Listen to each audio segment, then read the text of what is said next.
Welcome to the new episode of Chief Examination. We have today with us one of the prominent upcoming leaders from Kerala, the Chandi Umman.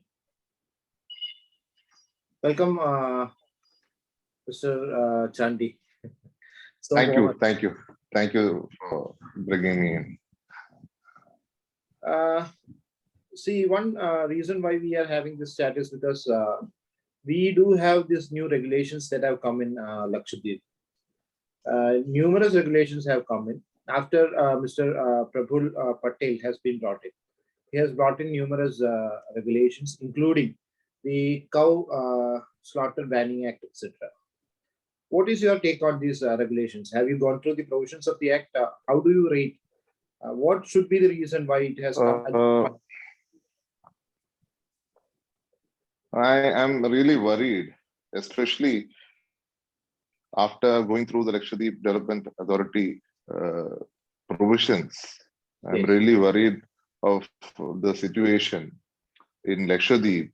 I'm really concerned for the Deep Nivasis or the residents of the Lakshadweep. 94.8% of them are scheduled tribes. They're categorized under that. And under the Indian Constitution, Article 46 provides that the protection and the support of weaker sections, including scheduled caste and scheduled tribe, the government is supposed to protect them.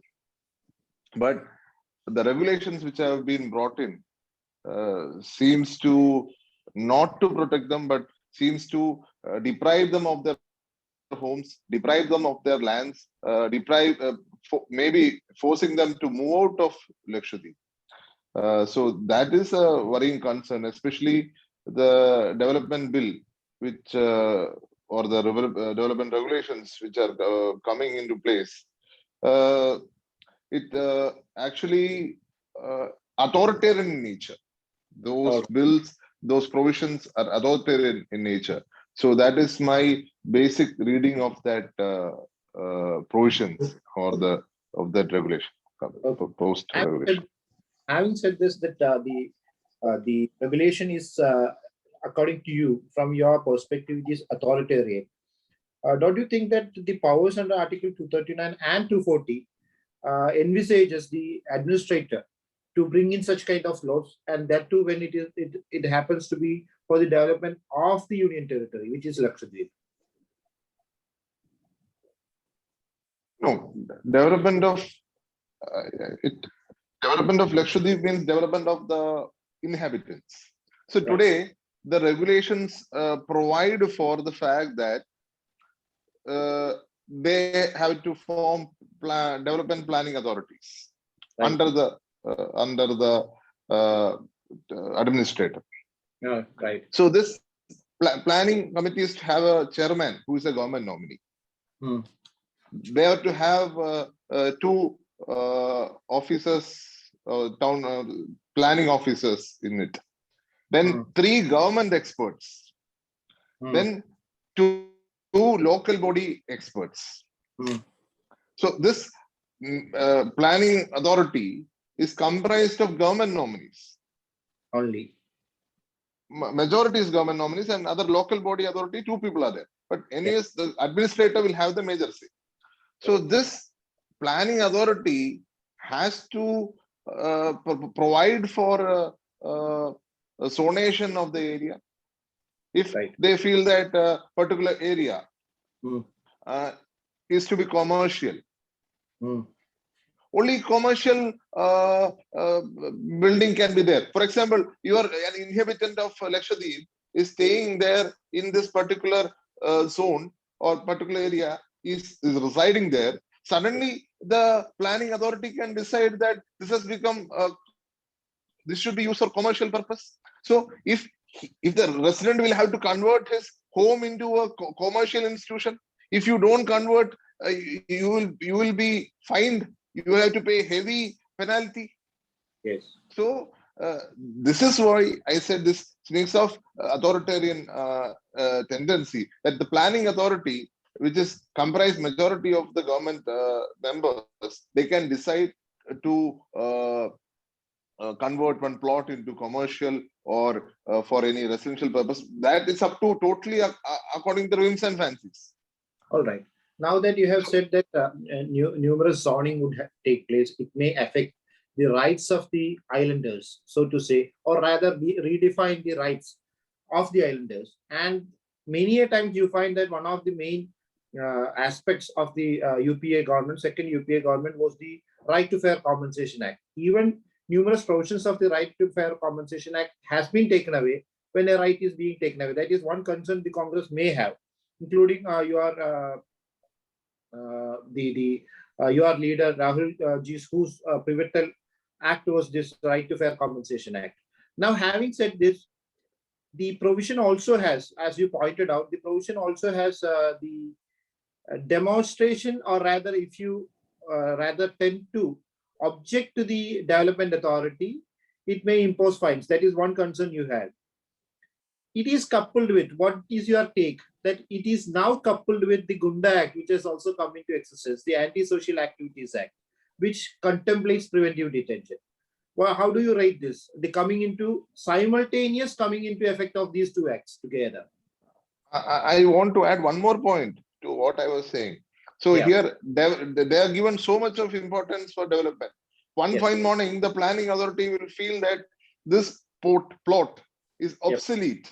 This plot is not used properly. They suddenly decide to develop that area. The owner will have to leave. The owner will have to leave the plot, whether he is residing there, whether he is doing a business or he is having a shop, he will have to leave. So, as you know, Lakshadweep is a small place.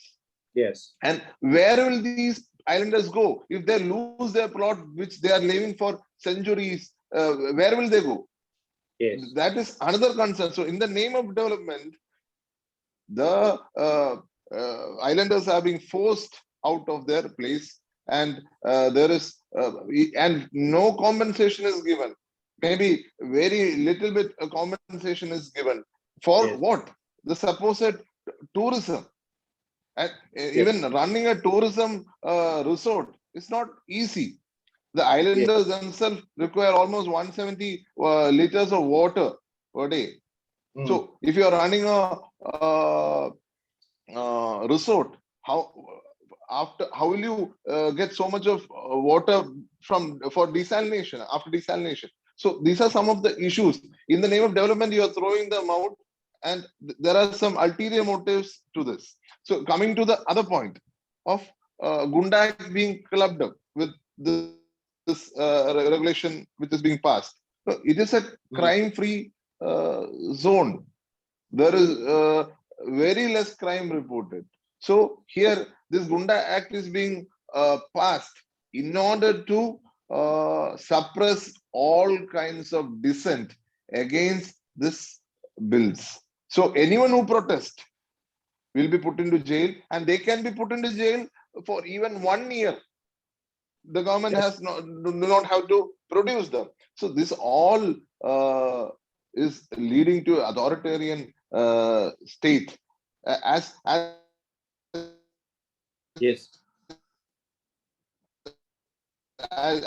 told before itself that to UN Declaration on Indigenous Communities, that very simply asks the signatories to protect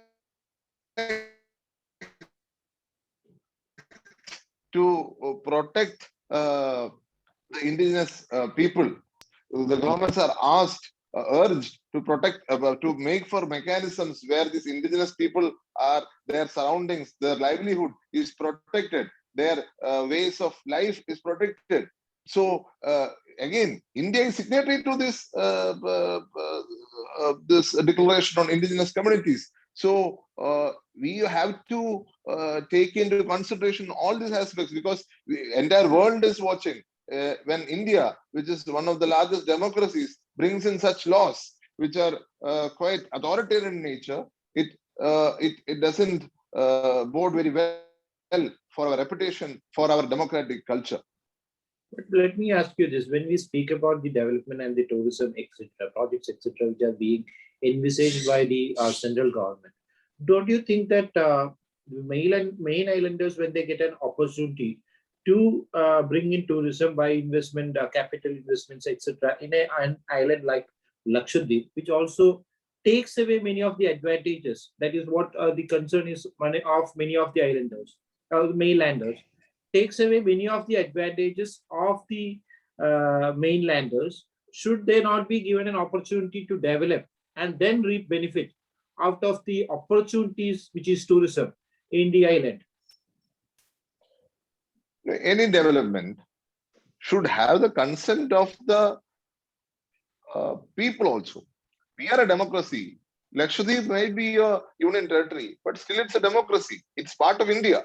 It is not some other country where a separate set of rules apply. So Indian constitution provides for the protection of this islanders. Indian constitution provides for the freedom of the Lakshadweep islanders. Even I told you specifically Article 46. It specifically asks government to protect the weaker sections, including the tribal Right. communities. Yes, So you're right.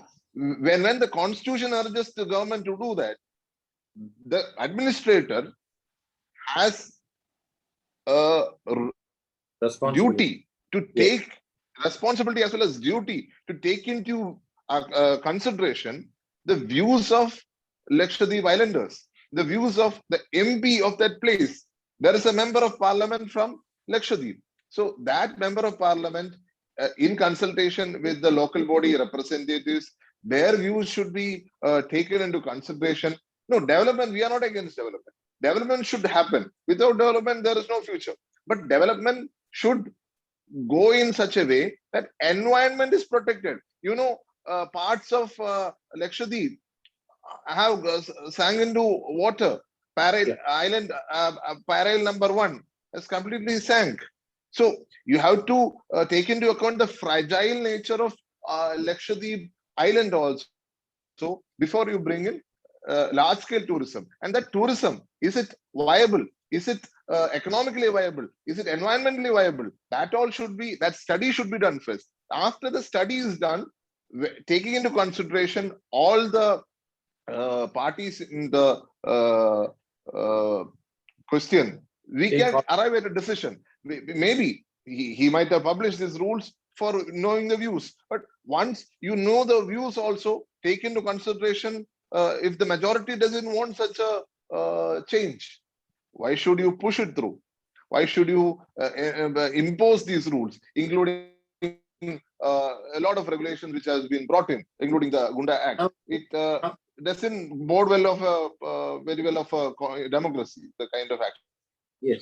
Here is the problem, Mr. Chandi, which we would face as a lawyer.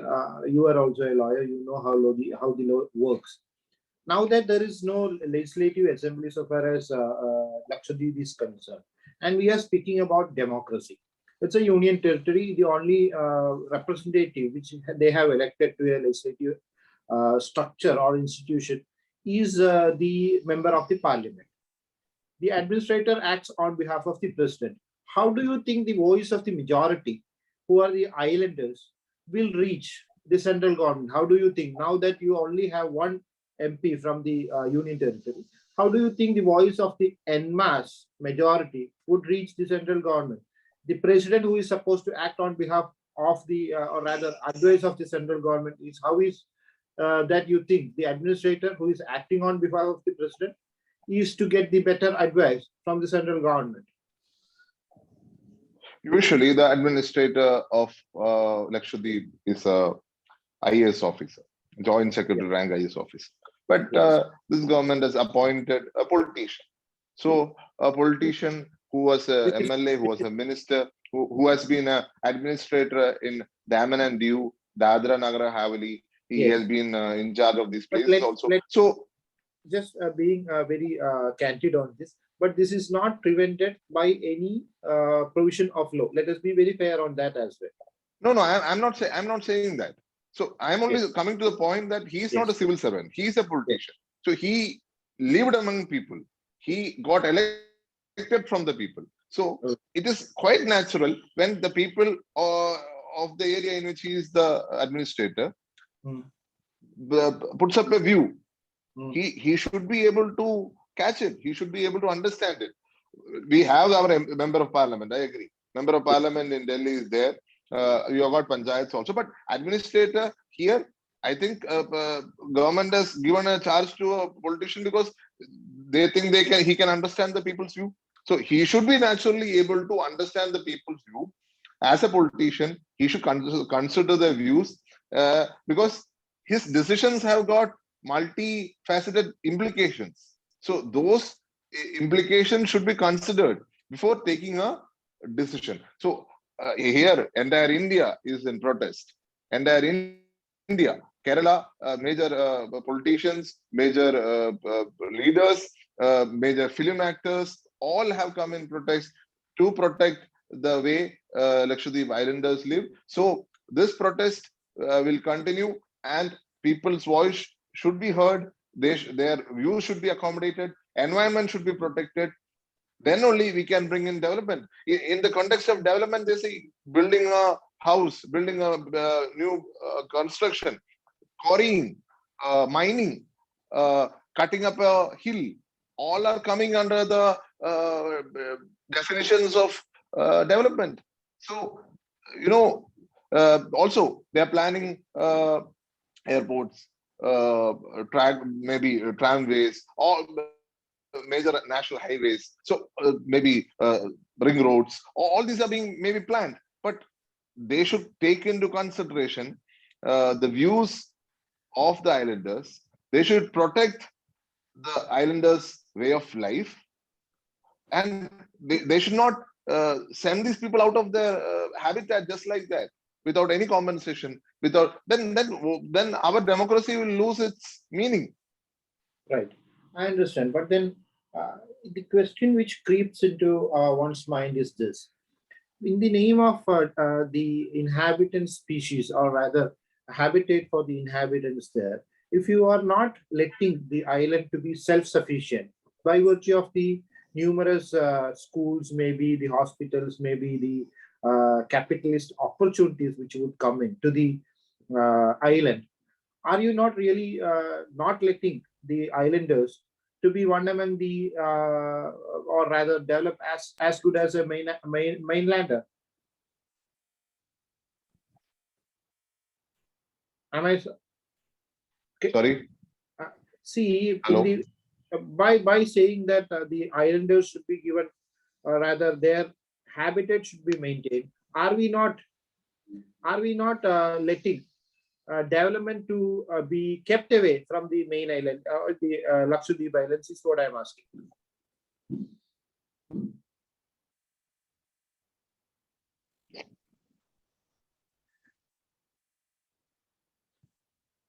Just a second.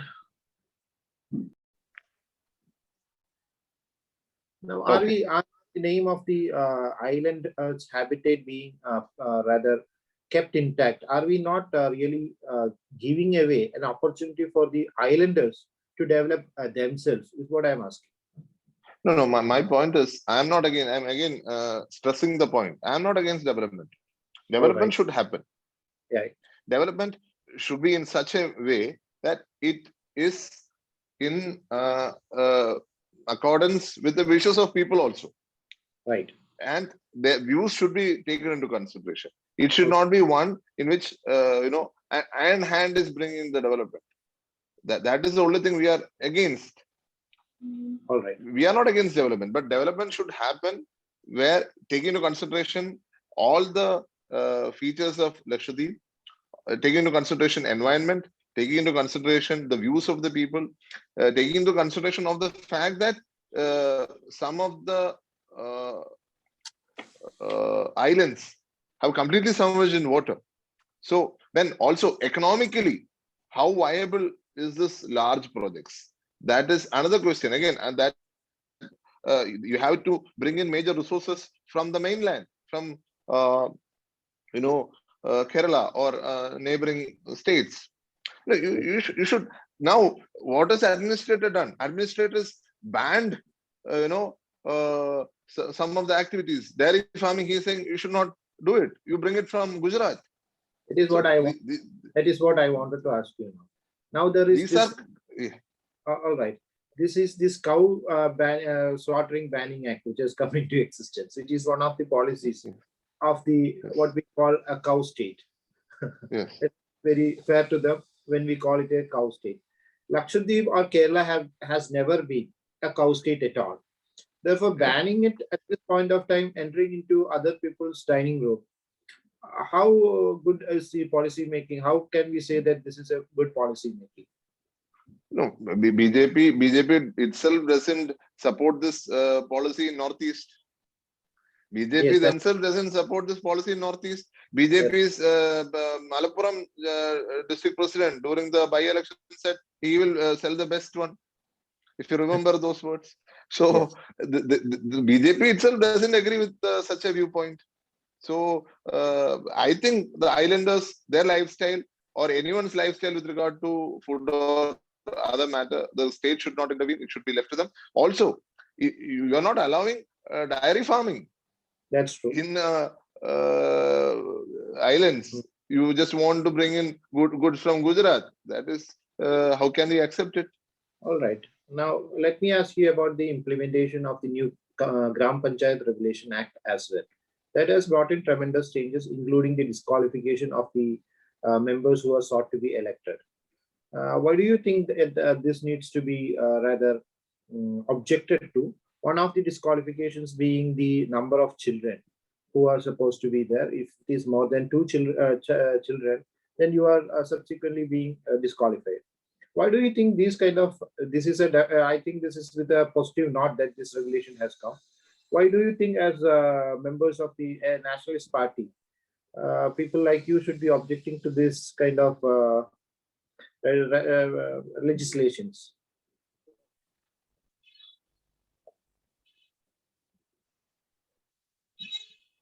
Hello. Was I audible? No, I'm just asking. Yeah. I'm just asking the Gram Panchayat regulation, which is now repealing the earlier Panchayat regulation of 1994. Now this comes with numerous provisions have brought it. One of the provisions which is being discussed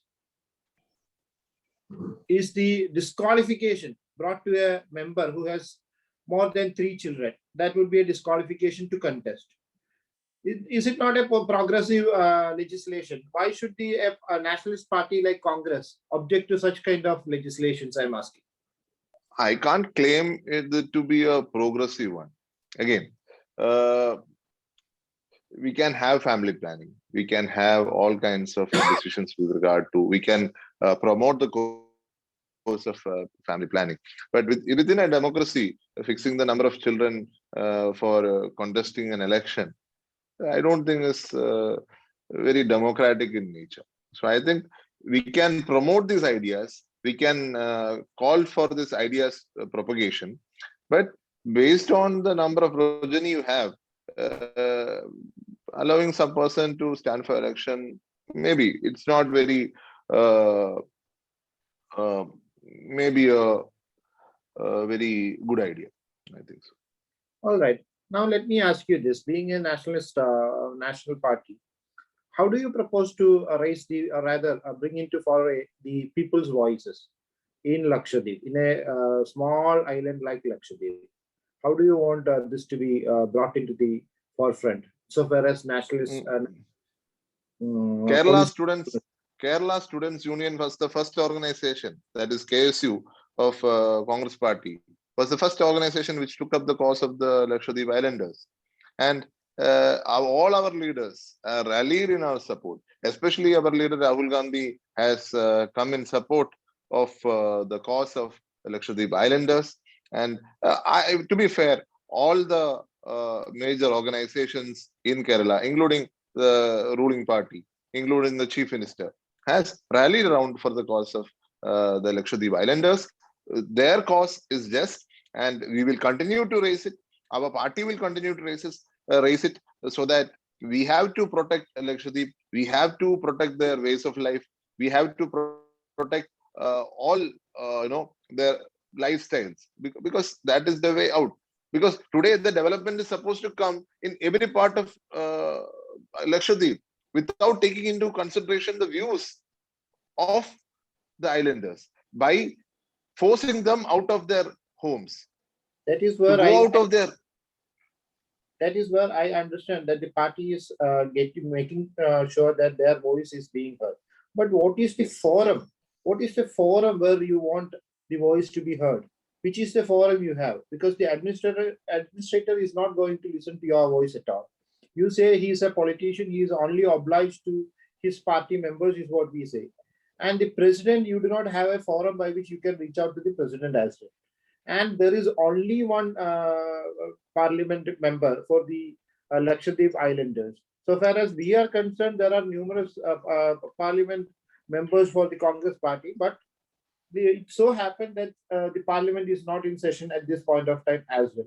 Therefore, which is the forum in which you people are going to raise the voice of the islanders is what my question is. Lakshadweep Islands office, government office is there in Cochin. Our MB from Cochin, Sri I.B. Eden, Sri T.N. Pradhaban, all went and protested against this moves in front of that. Even CPM MB Elavaram Karim, who is a Rajya Sabha member, has written to the president to recall the administrator.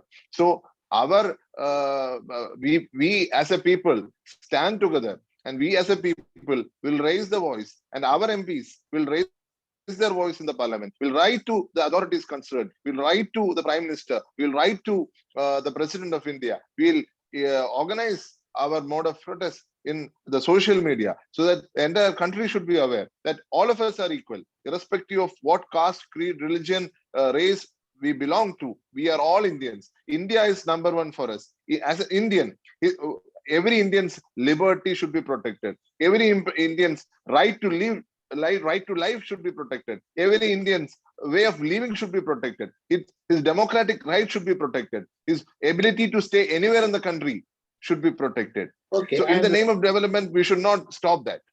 Okay, I understand that the voice raise would be by virtue of agitations, by virtue of maybe strikes, etc., which you are going to necessarily raise these voices to be heard by the concern. Now, let me ask you this: there is no legislature insofar as Lakshadweep is concerned. What would be ultimately, see, there need to be a legislature, there needs to be a voice of the people which needs to be discussed. The pros and cons of the inhabitants necessarily needs to be discussed by those who are there in the island itself. What would be the necessary solution according to a party like Congress? Today, I feel there are union territories with assemblies and without assemblies. So Pondicherry, Delhi have assemblies. These for basically Lakshadweep, Andaman, Daman and Diu, Dadra Nagar Haveli do not have assemblies or legislature forums. Today, I feel that it was very essential that they also should have their assemblies where the voice of people are raised by their own members. I hope in the coming years, coming decades, they will also have their legislature where their rights will be voices will be raised for their rights.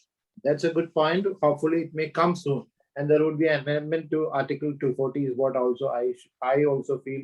We are in the same boat. Now, let me ask you this: there are numerous things I have found, as you have pointed out as well. There are numerous things which we should be concerned about with the new regulations that are coming into existence, including the Gunda Act, which violates Part 3 of the Constitution. But when we raise a very serious issue like this, there is an allegation that is coming up that you people are only trying to appease minorities who are there, or rather a class of people who are there in the mainland. It is not that the Congress or the other parties are very concerned about the rights of the islanders, but the attempt is only to appease the minorities in the state of Kerala. How do you see these allegations? No. These are just political charges which are being leveled. Anyone who has conscience, just go through the provisions of these changes, especially the Lakshadweep Development Authority changes, cannot accept the fact that one fine morning you have to leave everything and go out of your house. So anyone with conscience cannot accept, or anyone with democratic viewpoint cannot accept such changes and accept it as it is. So these viewpoints are being raised because of these concerns. Because today it's Lakshadweep, tomorrow it is going to be any other part of India. Now, let us be very clear. When the Statue of Unity was built, people were their rights were taken off like this. Let us be very clear. In Daman and Diu, one fine morning, the administrator felt that eggs should not be sold or eggs should not be given in Anganwadis. He stopped it. Then one fine morning, he said 5,560 workers they have to be thrown out. They were thrown out. But they were all temporary workers. No, I agree. They were temporary workers, but they have to. Justice also should be meted out. Justice also should be there. Humane approach. Our leaders, our governors, our statesmen should be humane in nature. Our administrators should be humane in nature. They should take into consideration their views also. When development is coming, I agree, good. But you should development with care. Development with care for the poor. Development with care for the ordinary person, with the common man. Without which there is no point in development, because development is only for the poor or for the common man. If it is not for the common man and the poor, that development is not development, it's something else. So that it is not just for Lakshadweep. When I am reading into Daman and Diu that administrators' actions, I really feel worried that if he is going to take up the same mode in Lakshadweep, it is worrying. So this is not for any particular community or religion or something like that. This is for protecting the poor man's cause. Okay. Now that you have said that the history of the man speaks for itself, let me ask you this. If you want to agitate a cause for the islander, it needs to come to the High Court of Kerala. You practicing both in the Supreme Court as well as in the High Court of Kerala, do you feel that something apart from the picketing or the demonstration needs to be done by Congress party by virtue of giving legal assistance those who are being affected by the executive? And if you feel yes, it needs to be given, are you taking any steps in that regard?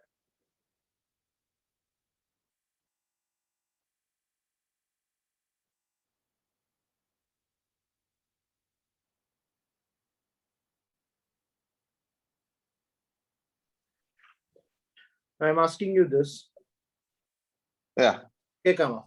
Now that you said the history of the man is speaking for itself, and that there will be executive triangles into the rights of the parties. Now, if you want to agitate any cause, you will have to necessarily come to the High Court of Kerala. You practicing both in the High Court as well as in the Supreme Court, do you think the Congress party will have to necessarily, apart from bringing up the agitation, demonstrations, etc., need to channelize the legal assistance to be given to those who are being affected by these regulations? And if yes, are you planning to do something in that regard? If these our pleas for the protection of Lakshadweep Islanders and islands doesn't give enough response, I think we have to move the legal way. We have to move the High Court of Kerala and fight for the rights of the islanders. There is no doubt in that matter.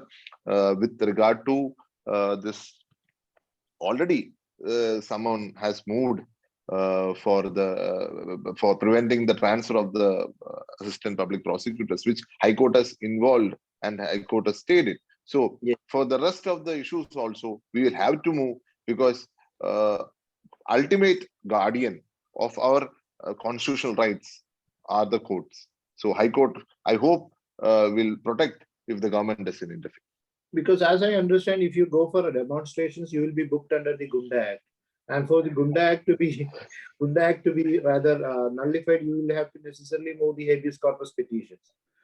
Therefore, are you necessarily going to channelize? This is a specific question. Are you going to channelize the mechanism by which these acts could be challenged by the private persons? Are you, as a party member, going to give any assistance for this as well?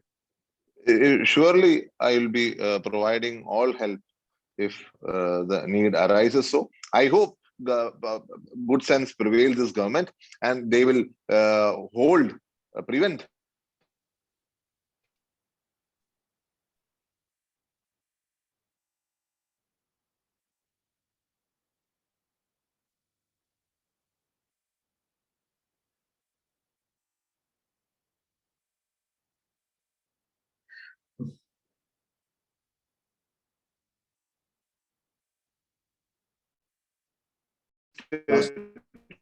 from uh, uh,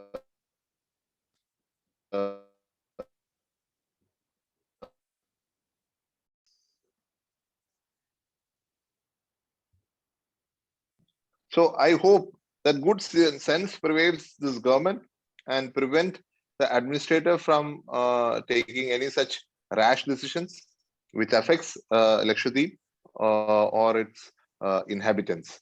So, but if the need arises, if anyone approaches, we will surely give the necessary support and help for securing their democratic and constitutional rights.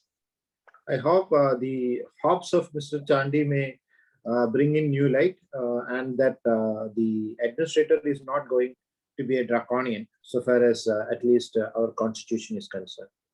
I am also very thankful and rather very happy that congressmen are coming with necessary views for the nation and prepared so far as law is concerned. Thank you very much. Thank you, Mr. Chandi. Thank you. Thank you.